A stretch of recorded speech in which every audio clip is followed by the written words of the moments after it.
Bonjour, bonjour à tous, bienvenue dans l'émission Bonne Nouvelle animée par le pasteur Josias. Nos deux dernières sessions ont été consacrées à l'actualité brûlante suite au décès de George Floyd.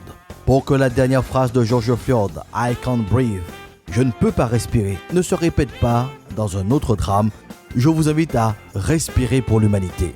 Depuis 3 semaines, une vague d'indignation contre le racisme traverse le monde. Respirer pour l'humanité est un appel à mettre à contribution sa respiration pour servir la cause de l'humanité. Respirer pour l'humanité est un appel à faire de chaque cycle de respiration un processus de transformation de nos pensées, de notre intelligence, de notre vision du monde pour discerner et s'approprier cette vérité. Nous formons une seule famille, l'humanité.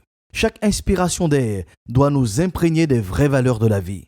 Chaque expiration d'air doit évacuer toute pensée toxique qui nuit au bien-être personnel et collectif. Cette vague d'indignation contre le racisme a entraîné une dénonciation des violences policières aux États-Unis et en France notamment. Des milliers de personnes sont descendues dans les rues pour dire assez, c'en est assez des violences policières. Ce qui est frappant dans le mouvement, c'est le brassage social, une intergénération qui réclame la justice.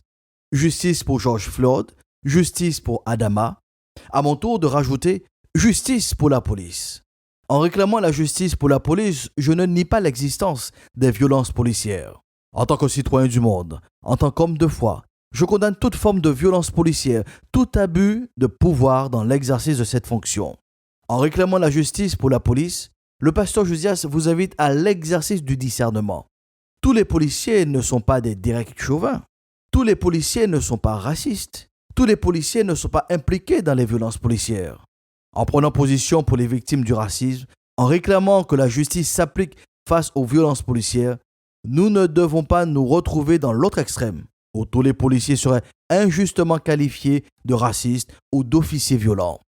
C'est un système de pensée que nous devons éradiquer. C'est un raccourci que nous ne devons plus emprunter. Ce n'est pas parce qu'un homme a trompé sa femme que tous les hommes sont infidèles et vice-versa. Ce n'est pas parce qu'un professionnel de santé a abusé du système de remboursement des soins que tous les médecins, tous les infirmiers libéraux et les autres sont aussi des escrocs. Accepteriez-vous d'être stigmatisé à cause du méfait d'un autre, soit parce qu'il est dans le même corps de métier que vous, ou du même pays, ou qu'il a les mêmes fonctions? Respirer pour l'humanité, c'est aussi se lever pour la justice. Une justice qui circonscrit le fait répréhensible avec son auteur et n'attribue pas la faute à une autre personne non concernée. Dans cette session, j'aimerais encourager les hommes et les femmes qui servent le pays dans la grande maison que nous appellerons la police. Que ce soit la police nationale, la gendarmerie ou la police municipale, qu'elle soit affectée à la ville ou à la campagne pour la gendarmerie, Madame, Monsieur de la police, que vous soyez en tenue ou en civil, que vous soyez sur le terrain ou dans les bureaux, il est important de vous dire aujourd'hui merci. Oui, merci. Je suis convaincu que derrière l'uniforme, derrière le titre de fonctionnaire de police, il y a des femmes et des hommes qui ont aussi besoin d'être encouragés, reconnus à la juste valeur de leur engagement pour le bien-être de la cité. Un policier national ou municipal, un gendarme est un homme, c'est une femme comme vous et moi qui a son lot de joie et de peine dans la vie de tous les jours. En allant au travail, des fois, le matin très tôt, je vois des pères et des mères de famille garer leur voiture devant le poste de police et prenant donc le chemin de ce poste de police pour remplir leur mission, servir et protéger les personnes et les biens, contribuer à l'ordre dans la cité. Une policière, un gendarme, est une femme, un homme de la même nature que nous, avec les mêmes défis auxquels nous devons faire face. Certains se sont retrouvés à faire un constat à l'amiable suite à un petit accrochage. D'autres doivent faire face à des problèmes de santé. Quant aux problèmes financiers, à l'éducation des enfants, au remboursement des traites, aux préparatifs pour le déménagement, pour le mariage de son enfant, toutes ces choses font partie de leur vie. Sans compter toutes les atrocités, toutes les méchancetés auxquelles, ils doivent faire face dans l'exercice de leur mission. Quand vous et moi, nous entendons des faits divers, d'accidents de la route, d'incendies, de braquages, de meurtres, de suicides, de viols, de pédophilie, d'arrestations de dealers, de drogue, de terroristes ou de passeurs, derrière chacune de ces informations, il y a des policiers ou des gendarmes qui se retrouvent en première ligne. Mesdames, messieurs les policiers, mesdames, messieurs les gendarmes, il vous en faut du courage pour assurer d'une part votre quotidien et pour affronter d'autre part les situations insupportables, inacceptables dans notre société. C'est pour cela que je veux prendre le temps de vous dire merci. C'est pour cela qu'il est important d'apprécier votre implication dans le vivre ensemble auquel nous aspirons. Le Christ dira, donnez à César ce qui est à César et à Dieu ce qui est à Dieu. Dans cette session de bonnes nouvelles dédiée aux forces de l'ordre, dans ce cœur à cœur avec vous, mesdames, messieurs les policiers, les gendarmes, j'aimerais encourager celles et ceux qui portent dans leur chair la marque, la cicatrice, des problèmes de santé liés à une opération sur le terrain qui a mal tourné. Je prie que Dieu réconforte et console les familles qui ont perdu un être cher dans l'exercice de ses fonctions de policiers ou de gendarmes. Certains ont pu gérer la pression de la vie privée, plus la pression générée par la méchanceté humaine, et ils ont pris la décision d'en finir avec la vie. C'est bien regrettable. Que Dieu donne aux familles endeuillées la force d'entamer une nouvelle tranche de vie.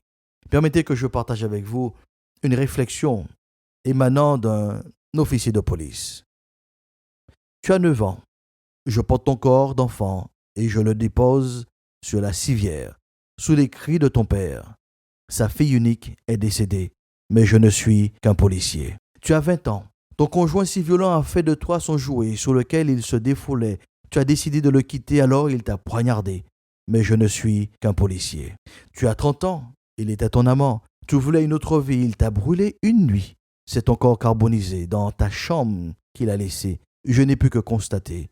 Mais je ne suis qu'un policier.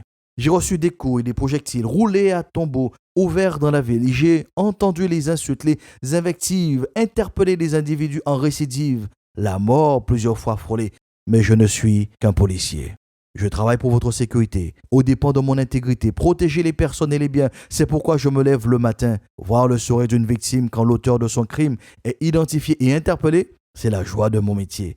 Mais je ne suis qu'un policier. Pénétrer dans l'intimité des gens, ne vivre que des mauvais moments, voir partir des collègues, des frères qui ne supportaient plus cette misère.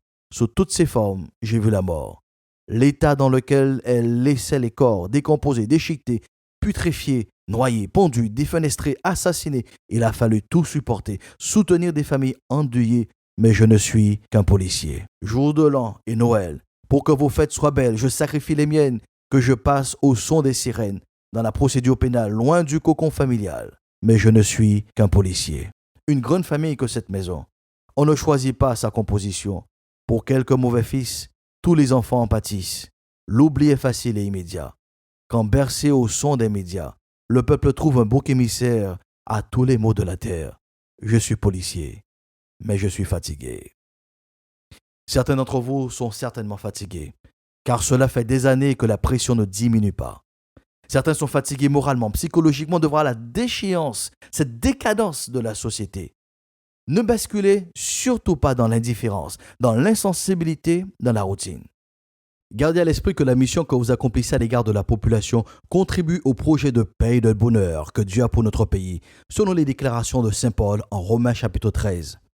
Je vous encourage à ne point vous relâcher, car celui qui se relâche dans son travail est frère de celui qui détruit. Et votre mission est de protéger, de préserver, de garder, de conserver ce que nous avons, à commencer par la vie.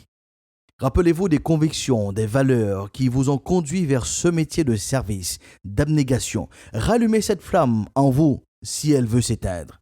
Croyez que tout ne repose pas sur vos épaules. Votre engagement est associé à l'engagement de d'autres personnes qui œuvrent aussi pour un lendemain meilleur.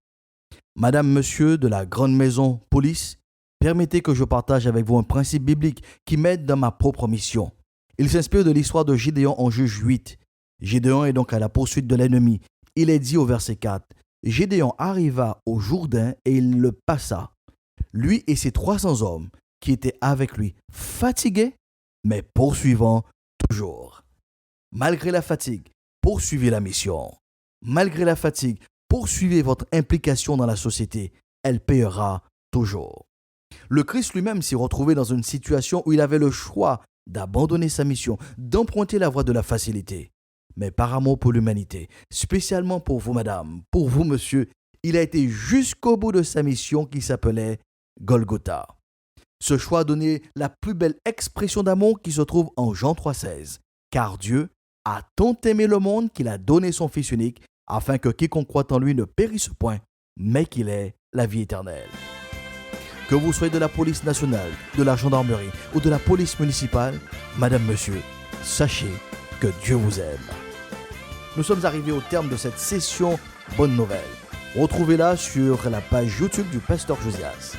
Une fois n'est pas coutume, nous proclamons sur notre police nationale, sur la gendarmerie, sur la police municipale de notre pays, la paix de Dieu soit avec vous pour une meilleure saison.